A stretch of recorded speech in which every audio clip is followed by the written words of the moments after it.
ప్రభు అయిన దేవుడు ఈ రాత్రి వేళ ఈ ప్రత్యేకమైన బైబిల్ క్లాస్కు మనందరినీ నడిపించినందుకు, ఈ అవకాశాన్ని ప్రభువు మనకు దయచేసినందుకు మొదటిగా దేవునికి కృతజ్ఞతాస్తుతులు చెల్లిస్తున్నాను. ప్రయాసతో చేరి వచ్చిన మీ అందరికీ కూడా ప్రభు నామమున ప్రేమ వందనాలు తెలియజేయుచున్నాను. దైవ గ్రంథములో నుండి దేవుని వాక్యాన్ని చదువుకుందాం. క్రొత్త నిబంధన గ్రంథములో నుండి మత్తయి సువార్త 16వ అధ్యాయము 18, 19 వచనాలు నేను చదువుతున్నాను. బైబిలు గ్రంథములో చూడగలిగిన వారందరూ కూడా తెరచి చూడవలసినదిగా ప్రేమతో మనవి. మత్తయి సువార్త 16వ అధ్యాయము 18, 19 వచనాలు. మరియు నీవు పేతురువు, ఈ బండ మీద నా సంఘమును కట్టుదును, పాతాళలోక ద్వారములు దాని ఎదుట నిలువనేరవని నేను నీతో చెప్పుచున్నాను. పరలోక రాజ్యము యొక్క తాళపు చెవులు నీకిచ్చేదను. నీవు భూలోకమందు దేనిని బంధించుదువో అది పరలోకమందును బంధింపబడును, భూలోకమందు దేనిని విప్పుదువో అది పరలోకమందును విప్పబడునని అతనితో చెప్పాను. ప్రభు తన వాక్య భాగమును దీవించున్నట్లు తలలు వంచితే ప్రార్థన చేసుకుందాం. దయగలిగిన మా తండ్రి, కృపగలిగిన మా నాయన, మీ పరిశుద్ధ పాదములకు స్తోత్రాలు వందనాలు చెల్లిస్తున్నాం. గొప్ప దేవా, ఈ సమయంలో నీ బిడలమైన మమ్మను మీ సన్నిధికి చేర్చి మీ వాక్య ధ్యానము చేయడానికి సిద్ధపరిచి మాతో మీరు మాట్లాడబోచున్నందుకై మిమ్మల్ని స్తుతిస్తూ ఉన్నాం. ఈ సమయంలో నిలువబడిన మనిషిని మరుగుపరచండి. మీ దివ్యమైన మాటలను దీవించి చక్కని వివరణ ఈ రాత్రి మీరు మాకు దయచేయండి. మేమందరము కూడా అర్థమగు రీతిగా సులువైన ఉపదేశాన్ని అర్థము చేసుకొని లోబడేటట్లుగా మీరు మాకు వివరించండి. దూరము నుండి దగ్గర నుండి లైవ్లో యూట్యూబ్లో చూస్తున్న బిడ్డలందరినీ కూడా మీ నామములో ఆశీర్వదించుదురు గాకని ఈ మనవులు మా రక్షకుడు విమోచకుడైన యేసు క్రీస్తు అతి శ్రేష్టమైన నామమునే ప్రార్థించి వేడుకొనుచున్నాము తండ్రి, ఆమేన్. ఆమేన్. ప్రభునందు ప్రియ సోదరి సోదరులారా, ఈ సమయంలో మనం చదువుకొనిన మత్తయి సువార్త 16వ అధ్యాయము 18, 19 వచనాలు చదవడానికి చాలా సులువుగా ఉండవచ్చు. ఒకవేళ మనకు అందులోని సంగతులు కూడా తెలియబడవచ్చును. కానీ ఈ రాత్రి ఈ ప్రత్యేకమైన బైబిల్ క్లాసులో నేను ఇందులో ఉన్న ప్రాముఖ్యమైన విషయాన్ని జ్ఞాపకానికి తేవాలని మాత్రమే మీదుట ఈ భాగాన్ని చదివాను. ఇందులో ఈ 2 వచనాలలో 3 ప్రాముఖ్యమైన అంశాలు కనబడతాయి. ఒకటి సంఘము,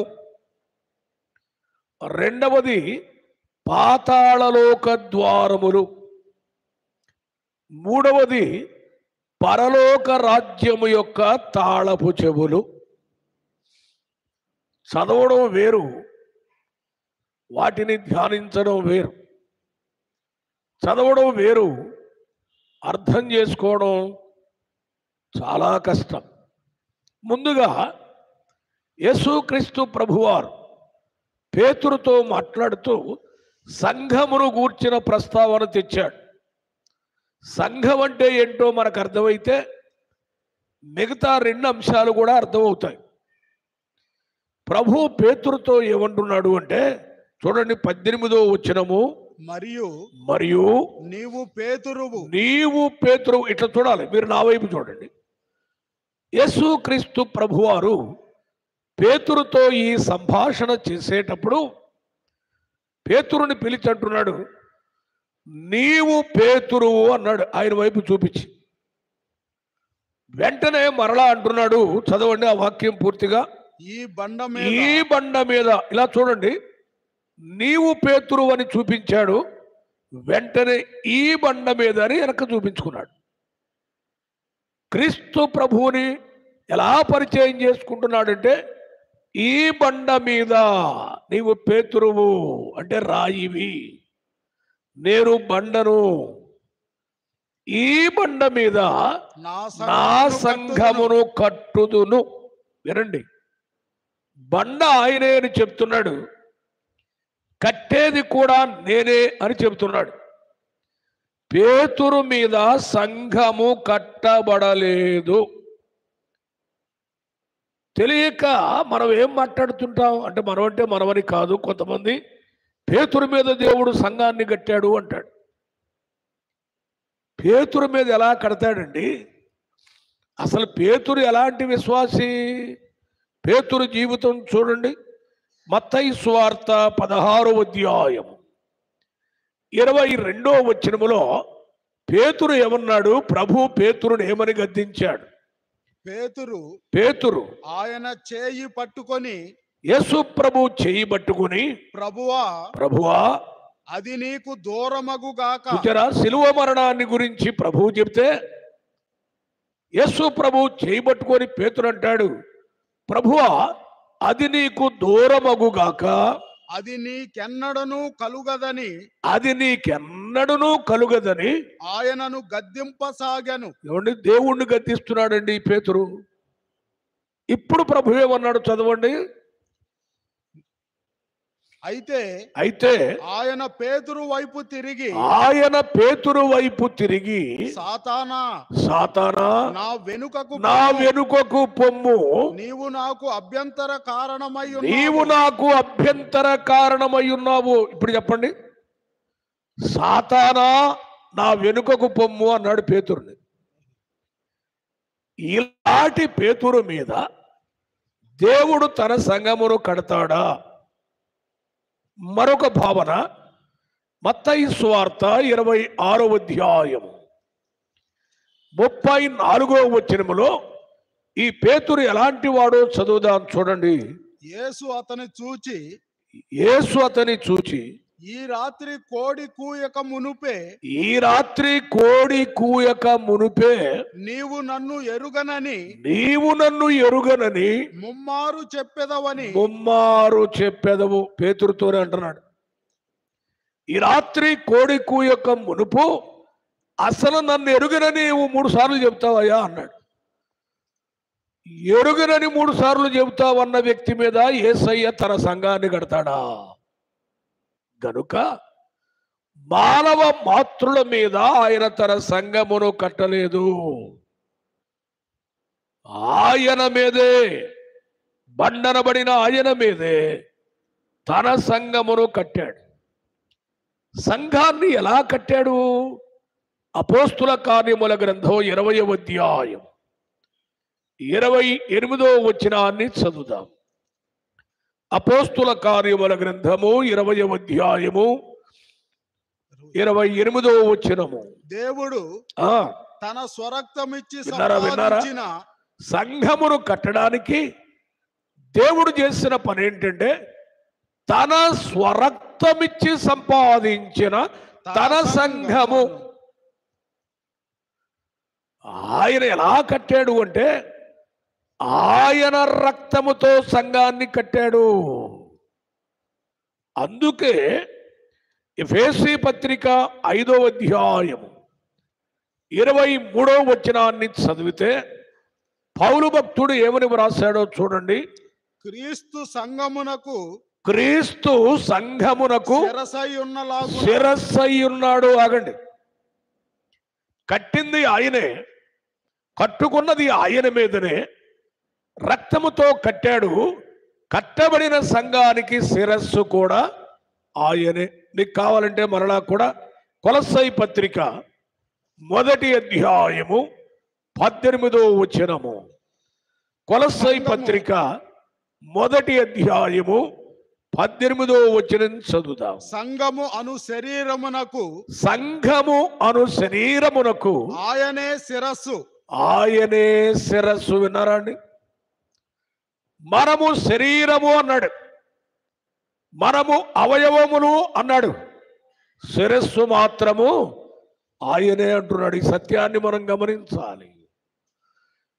యేసుక్రీస్తు ప్రభు తన సంఘమును తన మీద తానే కట్టుకున్నాడు తన రక్త ప్రోక్షణతో. బైబిలు గ్రంథములోనికి వెళితే కొన్ని సంఘాలు మనకు కనబడతాయి. ఉదాహరణ చెబుతా ఎలా ఉంటాయో. ఆది కాండము 49వ అధ్యాయము 6వ వచనం చదవండి. అది ఎలాంటి సంఘమో చూద్దాం. ఆది కాండము 49వ అధ్యాయము 6వ వచనము. నా ఘనమా వారి సంఘముతో కలిసి కొనవద్దు. చూడండి, కొడుకులిద్దరిని గురించి యాకోబు అంటున్నాడు, వారి సంఘముతో కలిసి కొనవద్దు. కలిసి కొనవద్దు. కొడుకులకు ఒక సంఘం ఉందంట.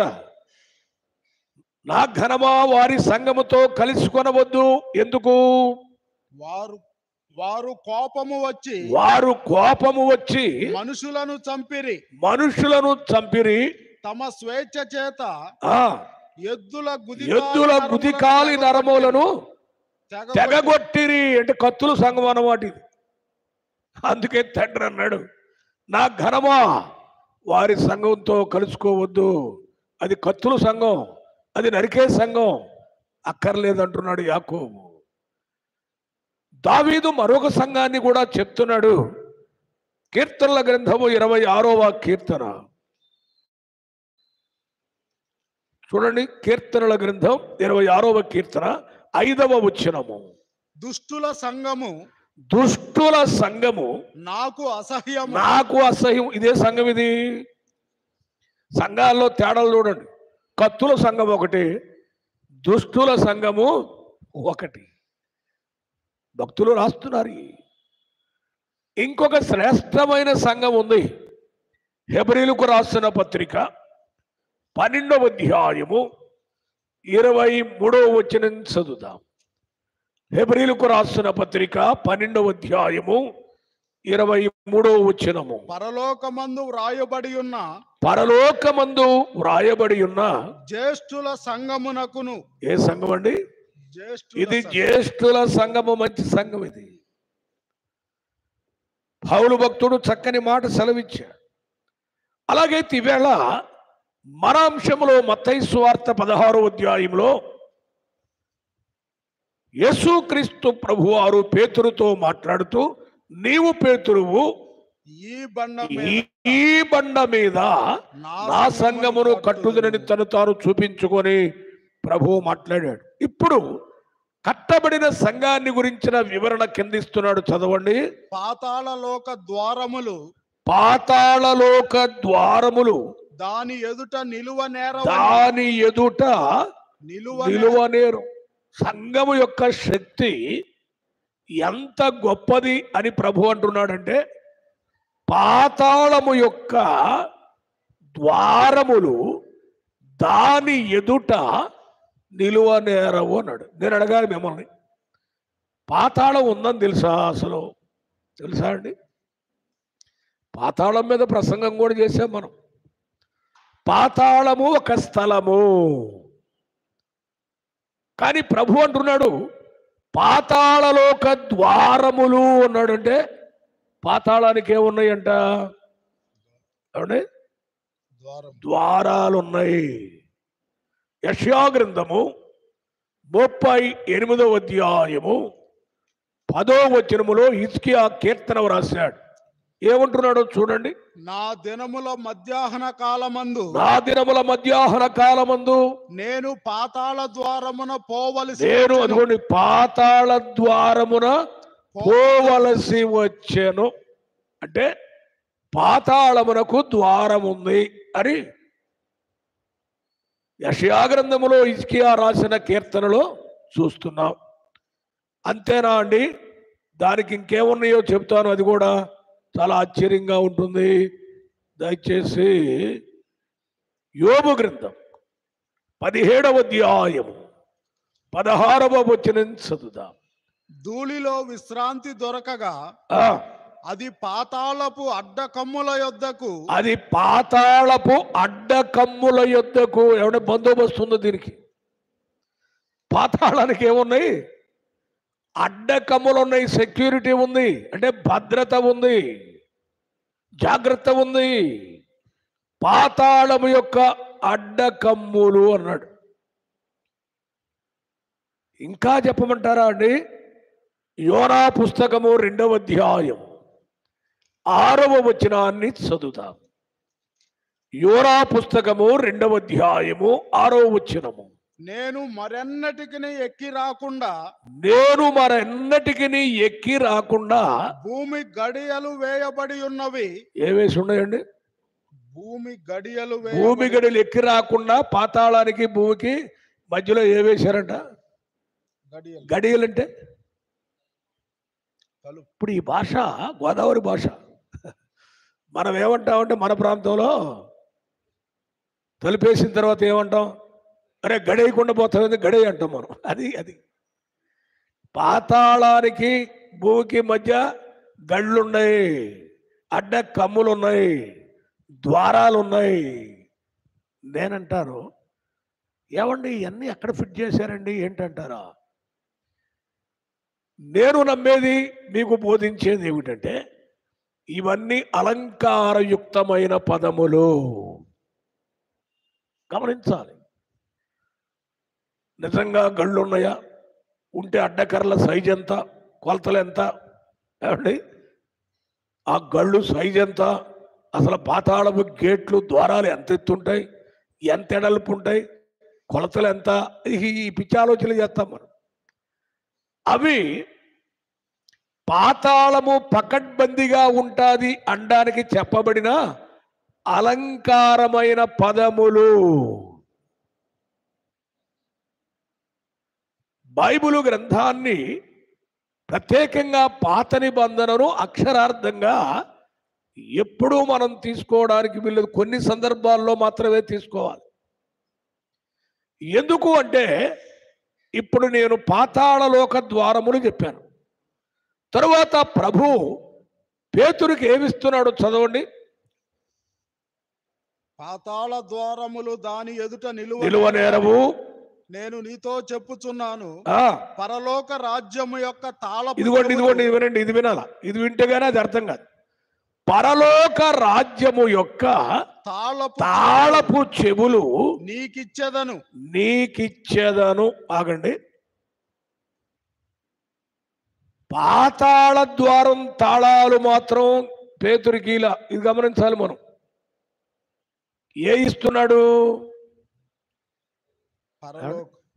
పరలోక రాజ్యము యొక్క ఏ ఇస్తున్నాడండి? ఏమంటే అసలు పాతాళానికి తాళాలు కూడా ఉంటాయా?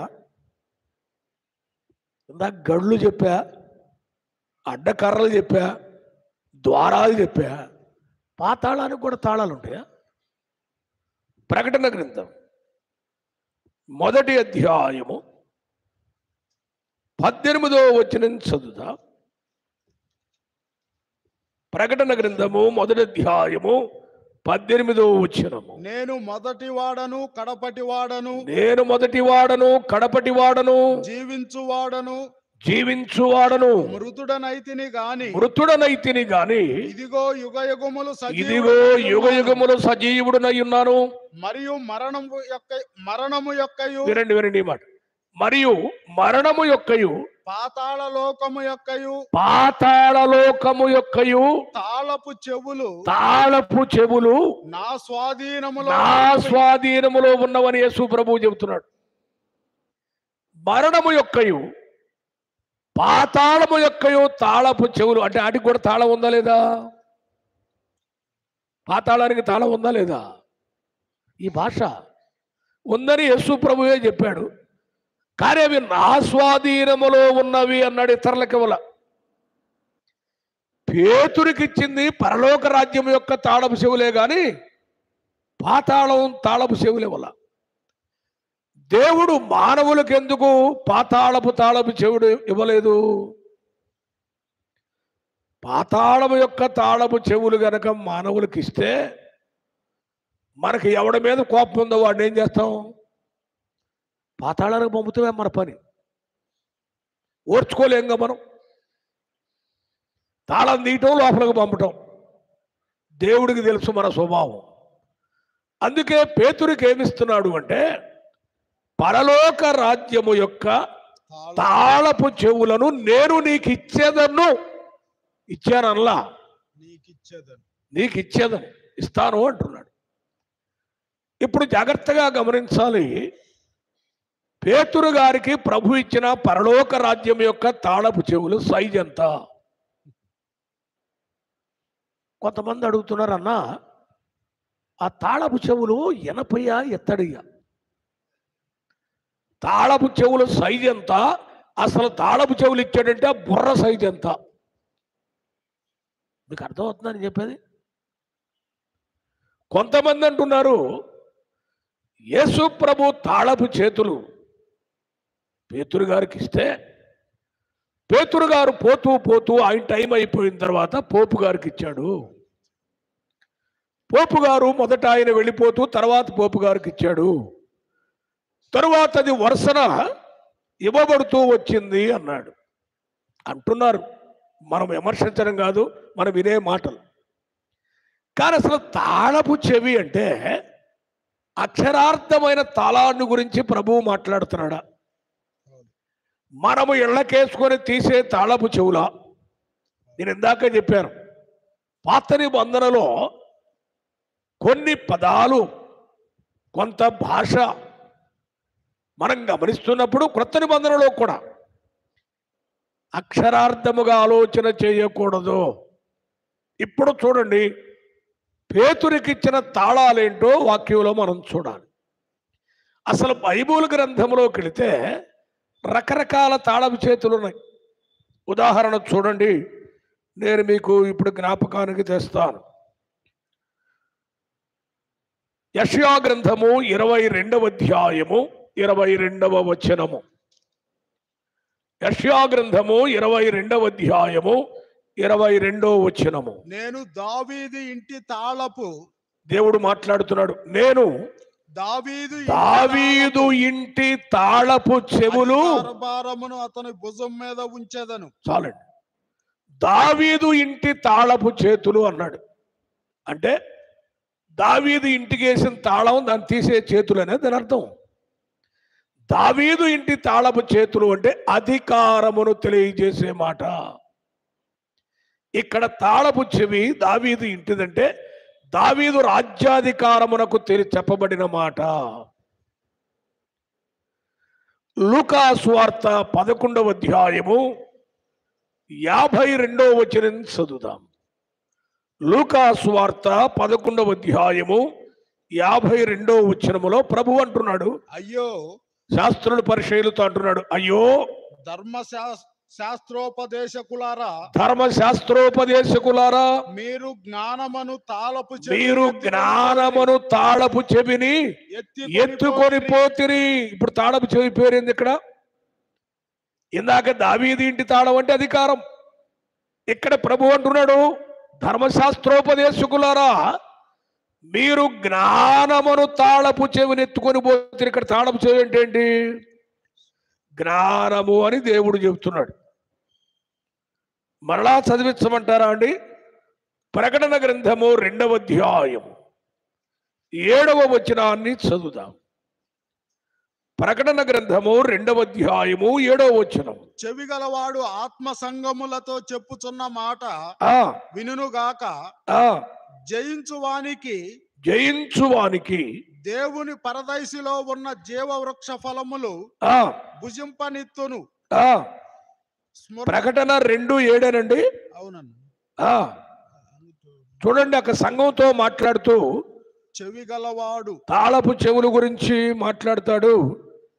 అది నేను మీకు జ్ఞాపకానికి తెస్తాను. దయచేసి మరి ప్రకటనలోనే అది కనబడుతుంది. దావీదు తాళపు చెవిగానే ఉంటుంది. దయచేసి ఇక్కడికి రండి. అధ్యాయం మారుతుంది. 3వ అధ్యాయము 7వ వచనము. 3వ అధ్యాయము 7వ వచనము. ఫిలదెల్ఫియాలో ఉన్న సంఘపు దూతకు ఇలాగూ రాయుము. దావీదు తాళపు చెవి కలిగి దావీదు తాళపు చెవి కలిగి ఎవడును వేయకుండా తీయువాడును ఎవడును తీయలేకుండా వేయువాడునైనా సత్య స్వరూపియగు పరిశుద్ధుడు చెప్పు సంగతులేమనగా. మీరు జాగ్రత్తగా చూడండి. ఇందాకేమో దావీదు ఇంటి తాళపు చెవి అన్నాడు. ఇప్పుడండి దావీదు తాళపు చెవి కనుక అన్నాడు. ఎవరి దగ్గర ఉందంటున్నాడు? అది దావీదు దగ్గర కాదు. దావీదు తాళపు చెవి కలిగిన వాడు యేసుక్రీస్తు ప్రభువు అని అక్కడ చెప్పుకున్నాడు ఆయన. అంటే తాళపు చెవి అంటే అక్షరార్థముగా మనం అనుకునే తాళపు చెవి కాదు. ఇప్పుడు మీకు క్లారిటీ వచ్చి ఉండాలి. అందుకే పాతాళాన్ని గురించి చెప్పేటప్పుడు కూడా అక్కడ వర్ణించబడిన ద్వారములు, అడ్డకర్రలు, ఏమండి, ఇవన్నీ కూడా అక్షరార్థము కాదు, బలాన్ని, శక్తిని తెలియపరచడానికి ఉపయోగింపబడిన పదాలు. సరే, ఇప్పుడు ముఖ్యమైన మాట ఏంటంటే పేతురుకి ఆ తాళపు చెవులు ఇస్తూ ప్రభు ఏమన్నాడో చదువుదాం. చూడండి 19వ వచనం. పరలోక రాజ్యము యొక్క తాళపు చెవులు, పరలోక రాజ్యము యొక్క తాళపు చెవులు నీకిచ్చెదను నీవు భూలోకమందు దేనిని బంధించుదువో అది పరలోకమందును బంధింపబడును. భూలోకమందు దేని విప్పుదువో అది పరలోకమందును విప్పబడును. నీవు బంధిస్తే బంధింపబడుద్ది పరలోకంలో, నీవు విప్పితే విప్పబడుద్ది. అది తాళపు చెవుల యొక్క పవర్. పేతురు, నేను ఇస్తున్నాను, నీవు ఇక్కడ విప్పితే, తాళం తీస్తే అక్కడ తెరవబడుతుంది, ఇక్కడ నువ్వు బంద్ చేస్తే అక్కడ బంద్ అవుతుంది. మత్తయి సువార్త 18వ అధ్యాయము 18వ వచనములో పేతురుకు మాత్రమే ఈ తాళం ఇచ్చాడా, లేక ఆయన శిష్యులకు, ఆయన యందు విశ్వాసం ఉంచిన ఆయన బిడ్డలందరికి కూడా ఇచ్చాడా? చదువుతారండి. భూమి మీద మీరు, అదిగోండి పేతురు సంగతి కాదు, ఇక్కడ అందరికీ చెబుతున్నాడు. భూమి మీద మీరు వేటిని బంధింతురో అవి పరలోకమందును బంధింపబడును. భూమి మీద మీరు వేటిని విప్పుదురో దేనిని విప్పుదురో అవి పరలోకమందును విప్పబడునని మీతో నిశ్చయముగా చెప్పుచున్నాను. పేతురికేనా? అందరికా? ఆ తాళం పేతురికే ఇచ్చాడా, భక్తులకు కూడా ఇచ్చాడా? ఇప్పుడు ఏం చదివే మనం? మీరు అన్నాడు అంటే శిష్యులు, ఆయనందు విశ్వాసం ఉంచిన దేవుని పిల్లలందరికీ తాళం ఇచ్చాడు. అర్థమవుతుందండి? మీకు ఇంకా కావాలి అంటే ఆశ్చర్యకరమైన మాట, యోహాను సువార్త 20వ అధ్యాయము 23వ వచనాన్ని చదువుదాం. యోహాను సువార్త 20వ అధ్యాయము 23వ వచనము. మీరు ఎవరి పాపములు క్షమింతురో, విన్నారా అండి? మీరు ఎవరి పాపములు క్షమింతురో అవి వారికి క్షమింపబడును. ఎవరి పాపములు మీరు నిలిచియుండనిత్తురో అవి నిలిచియుండునని వారితో చెప్పాను. అంటే పాప క్షమాపణను గురించిన సత్య సువార్తను ప్రకటించి వారి పాపములను ఒప్పుకునేటట్టుగా రక్షణలోనికి తెస్తే ఏం జరుగుతుంది? అప్పుడు తాళం తీసినట్టు. ఇప్పుడు సరే, కొంచెం వివరణలోకి వెళదాం. పేతురికి ఇచ్చిన తాళాన్ని పేతురు ఉపయోగించాడా? ఎక్కడెక్కడ ఉపయోగించాడు? ఏ సందర్భాలలో ఉపయోగించాడు?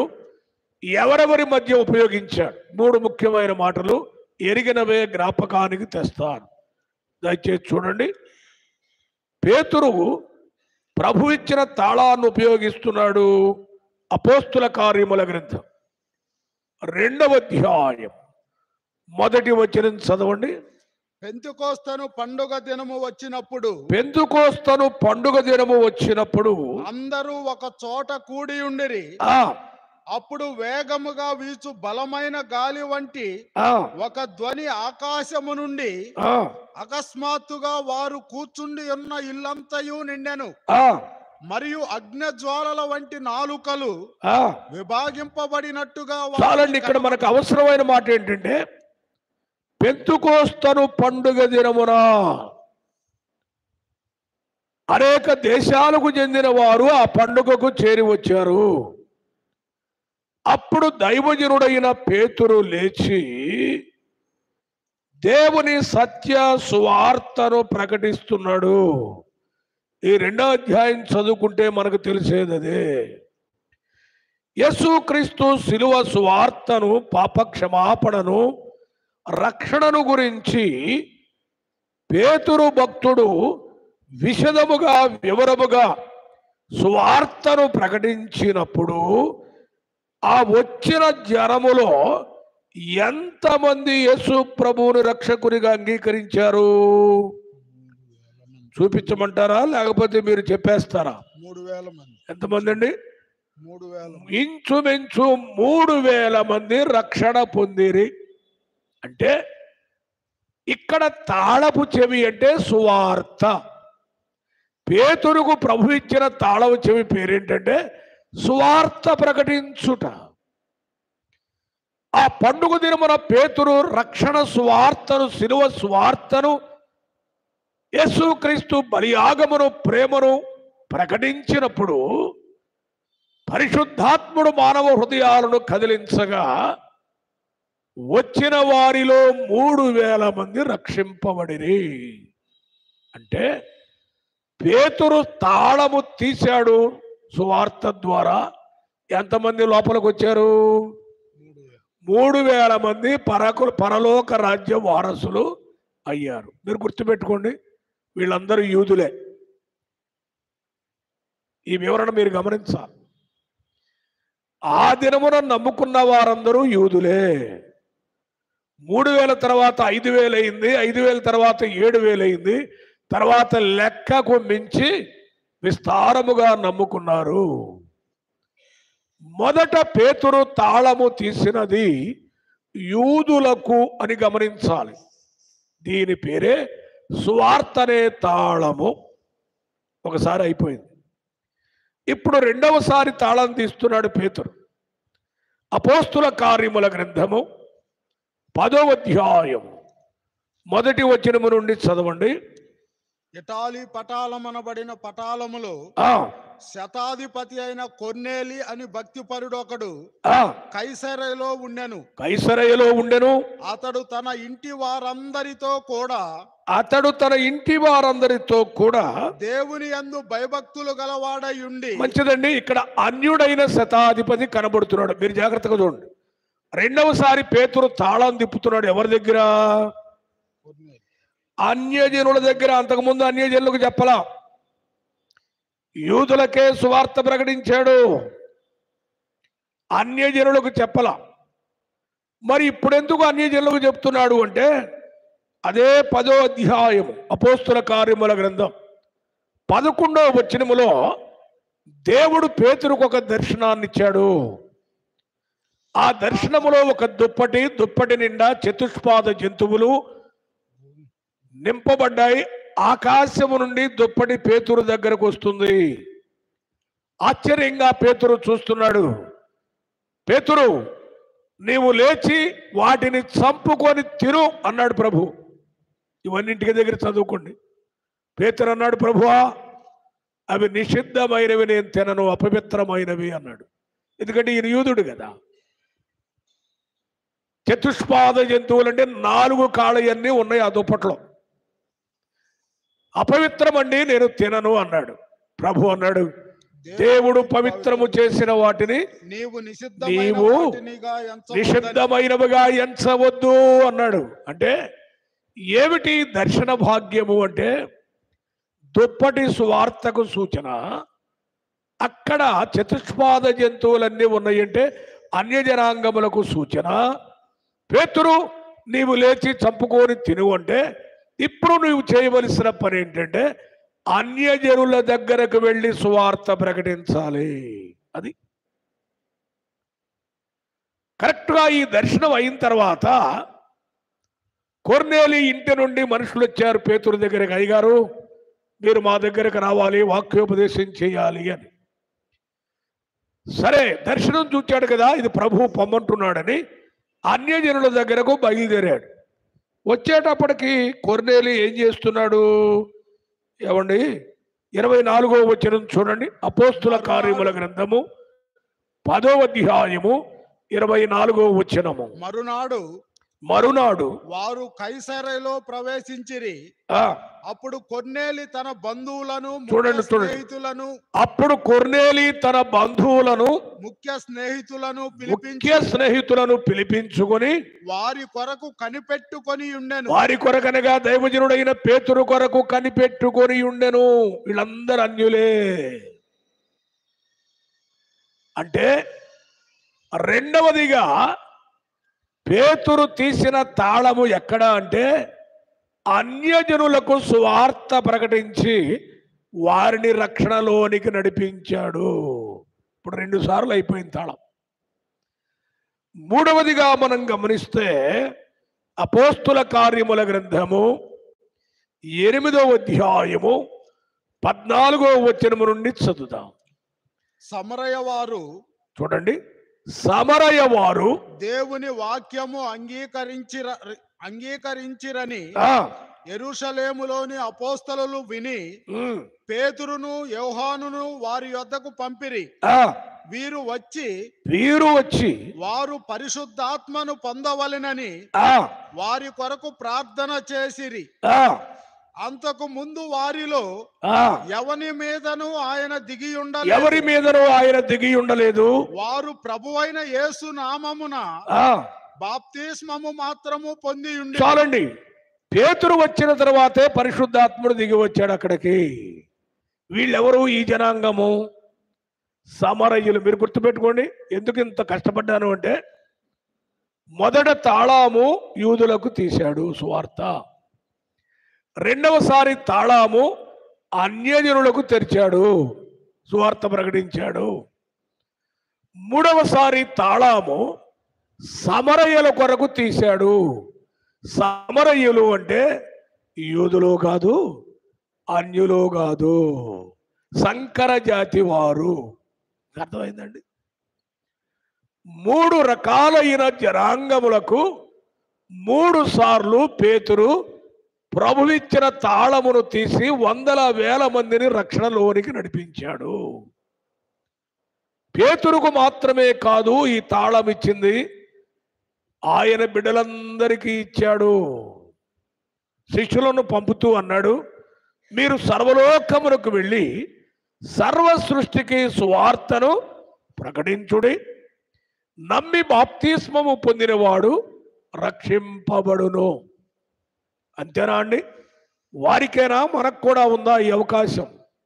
యెషయా గ్రంథం 42వ అధ్యాయము 7వ వచనాన్ని చదువుతాం. యెషయా గ్రంథము 42వ అధ్యాయము 7వ వచనము. బంధింపబడిన వారిని చెరసాలలో నుండి వెలుపలికి తెచ్చుట.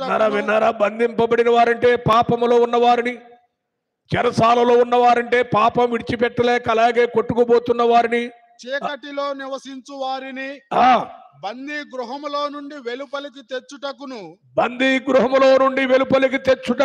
యెహోవానగు నేనే నీతి విషయములలో నిన్ను పిలిచి నీ చెయ్యి పట్టుకొని ఉన్నాను. ఎందుకంటే దేవుడిచ్చిన తాళం ఏం చేయడానికి ఇచ్చాడంటే చీకట్లో ఉన్నవారిని, బందీ గృహంలో ఉన్నవారిని చెరలో నుండి వెలుపలికి అంటే రక్షణలోనికి తేవడానికి సువార్త అనే తాళాన్ని పేతురుకు మాత్రమే కాదు తన బిడ్డలైన వారందరికీ ప్రభువు అనుగ్రహిస్తున్నాడు.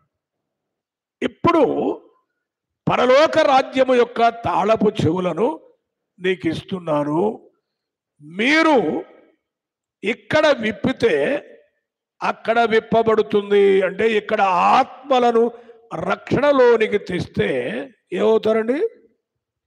పరలోక రాజ్య వారసులు అవుతారు. ఇక్కడ ఆ పని మీరు చేయలేదు అంటే అది బంధింపబడ్డట్టే కదా. ఇప్పుడు యాకోబు విషయంలో కూడా ఆది కాండములో మనం చూస్తాం, పరలోకపు గవిని ఇదే అన్నాడు. అవునా కదండి? రక్షింపబడిన వారు నేరుగా పరలోక రాజ్యానికి వారసులు అవుతారని యాకోబు కూడా ఆది కాండములో మాట్లాడుతున్నాడు. ఇప్పుడు కూడా అదే భావన మనం చూస్తున్నాం. ప్రభు అంటున్నాడు, కొరింథీయులకు రాస్తున్న 2వ పత్రిక 2వ అధ్యాయము 10వ వచనం చదవండి. మీరు దేని గూర్చి అయినను, అదిగోండి, మీరు దేని గూర్చి అయినను ఎవని క్షమించుచున్నారో ఎవని క్షమించుచున్నారో నేనును వానిని క్షమించుచున్నాను. అదండి, ఇక్కడ మీరు క్షమిస్తే, ఇక్కడ విప్పితే నేను అక్కడ విప్పుతాను అంటే, మీరు ఎవరిని క్షమిస్తున్నారో నేను వారిని క్షమిస్తున్నాను. నేనును వానిని క్షమించుచున్నాను. నేనేమైనను క్షమించి ఉంటే సాతాను మనలను మోసపరచుకున్నట్లు మీ నిమిత్తము క్రీస్తు సముఖమునందు క్షమించి ఉన్నాను. చూచారా అండి? ఇక్కడ మీరు క్షమిస్తే అక్కడ నేను క్షమిస్తాను. కనెక్షన్ చూడండి, కనెక్షన్. పేతురుతో సెలవిచ్చిన మాట అదే. పరలోక రాజ్యము యొక్క తాళపు చెవులు అంటే ఒక్క మాటలో చెప్పాలి అంటే, యేసు క్రీస్తు ప్రభు తన శిష్యులకు, పేతురుకు, భక్తులకు, మనందరికి ఇచ్చినది సువార్తనే తాళము. ఆత్మలను రక్షించి పరలోక రాజ్య ప్రాప్తులుగా చేయాలి. అది వివరణ. సంఘము యొక్క శక్తిని గురించి చెబుతూ మీకు అనుమానం ఉంటుంది. ఇందాక ఏం చెప్పలేదు, పాతాళం అన్నాడు, ద్వారాలు అన్నాడు, గడియలు అన్నాడు, అడ్డం అన్నాడే, అది నిలువనేరదు అన్నాడే, ఏమిటి దాని అర్థం అని ఒక ప్రశ్న మనలో తలెత్తుతుంది. పాతాళ గుండము అనేది అది ఒక పెద్ద సబ్జెక్ట్. అది పాతాళములో భక్తులు ఉండే స్థలము వేరు, భ్రష్టులుండే స్థలము వేరు. దానికి దీనికి సంబంధము లేదు. ఈ గడులు, ఈ ఇందాక చెప్పుకున్న అడ్డకరలు, ఇవన్నీ ఏంటంటే ఆటంకాలకు సూచన. అంటే మీకు పరిపూర్ణమైన వివరణ రావాలి అంటే సాతాను సంబంధమైన శక్తులు పాతాళములో ఉన్నాయి. అవి సంఘమును అడ్డుకోవడానికి వాటికి శక్తి, చాలనంత శక్తి ఉంది సంఘానికి. ఎందుకు సంఘాన్ని ఏం చేయలేము అంటే, సంఘాన్ని దేంతో కట్టాడు? దేంతో కట్టాడని చెప్పుకున్నాం? ఆయన పవిత్ర రక్తముతో కట్టబడిన సంఘం. దాని ఎదుట అవి నిలబడలేవు, చాలవు వాటి శక్తి. కదిలించలేవు సంఘాన్ని పాతాళం కానీ శక్తులు కానీ. అది వివరణ. మరి రాత్రి ఇంకా ఎక్కువగా నా దగ్గర చాలా మ్యాటర్ ఉంది, కానీ అర్థమయ్యే వరకే చెప్పాలి. కానీ రాసుకుందంతా చెబితే బుర్ర హీట్ ఎక్కిపోద్ది, ఏది అర్థం కాదు. కనుక క్లుప్తమైన పై మాటలతో భావన మాత్రమే మీకు అందిస్తూ ఉన్నాను. మీరు ఇంటి దగ్గర మరలా స్టడీ చేయండి. దేవుడు అందులో మీకు మంచి సంగతులను, లోతైన సంగతులను తెలియపరుస్తాడు. దేవుడు ఈ మాటలను ఈ రాత్రి వేళ మనందరి వినికిడిలో దీవించి ఆశీర్వదించునుగాక. ఆమేన్. తలలు వంచండి, ప్రార్థన చేసుకుందాం. దయగలిగిన మా తండ్రి, కృపగలిగిన మా నాయన, మీ పరిశుద్ధ పాదములకు స్తోత్రాలు, వందనాలు చెల్లిస్తున్నాం. గొప్ప దేవా, మీ సంఘం యొక్క ప్రాముఖ్యత, సంఘానికి ఉన్న శక్తి, మీరు సిద్ధపరిచిన పరలోక రాజ్యంలో ప్రవేశం కొరకు పేతురు భక్తునికి, నీ బిడ్డలకు మీరు ఇచ్చిన తాళపు చెవిని ధ్యానం చేయడానికి కృపనిచ్చారు. స్తోత్రాలు. వాక్యం విన్న బిడ్డలలో ఆ మాటలు పనిచేయడానికి మీ ఆత్మ సహాయమును అనుగ్రహించండి. దూరము నుండి, దగ్గర నుండి, లైవ్లో, యూట్యూబ్లో చూస్తున్న బిడ్డలందరినీ కూడా మీ నామములో ఆశీర్వదించండి. సందేశాలు వారి జీవితాలకు మేలుకరముగా ఉండినట్లుగా చేయండి. ఈ రాత్రి మీ సన్నిధిలో తలలు వంచిన ప్రతి బిడ్డను మీ చేత్తో తాకి ఆశీర్వదించి వారి కుటుంబాలను వర్ధిల్ల చేయమని చక్కని ముగింపునిచ్చినందుకై ఘనత మహిమా ప్రభావములు మీకే ఆరోపిస్తూ ఈ మనవులు మా రక్షకుడు విమోచకుడైన యేసు క్రీస్తు అతి శ్రేష్టమైన నామమునే ప్రార్థించి వేడుకొనుచున్నాము తండ్రి. ఆమేన్. ప్రభునందు ప్రియ సోదరి సోదరులారా,